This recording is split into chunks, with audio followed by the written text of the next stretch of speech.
There was a busker playing his violin just outside Washington, D.C. Metro Station. He had a cap on, it was quite unassuming, he was just wearing normal busker clothes. He was playing one of the most expensive violins ever and some of the most beautifully composed music from the most talented artists and talented composers. The funny thing, 1,097 people walked past and barely anyone noticed it, barely anyone really connected, barely anyone was really engaged.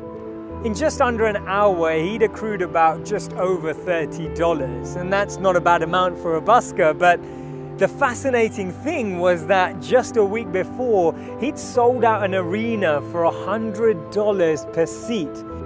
This was actually a social experiment conducted by the Washington Post, which showed, do we miss beauty when we see it unexpectedly? Are we not able to observe beauty, observe talent? Is it that we miss the most amazing things in the world just because we don't see them on television, or they're not presented to us in a certain format or in a certain package or in a certain box? I believe you should focus your life on observing the little things, because one day you'll look back and realize they were the big things. We miss the sparks of brilliance. We miss the joys of nature. We miss the blooming of flowers. We miss all of these sensations. Reducing our pace of life doesn't mean becoming slower or less ambitious. It actually means that we take out more time to regenerate, rejuvenate, and re-energize ourselves.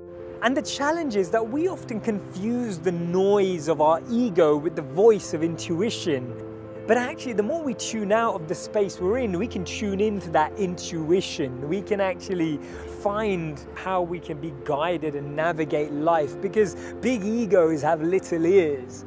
And that means that we can't hear properly. Because the truth is, everything has beauty, everything has life, everything has energy, but we just don't have the eyes to see it. We don't have the eyes to perceive it. We don't have the eyes to appreciate it, but we can have those. We can actually develop insight. We can actually develop new ways of looking at things simply by becoming more attentive, simply by becoming more mindful, simply by becoming better observers of reality rather than participants.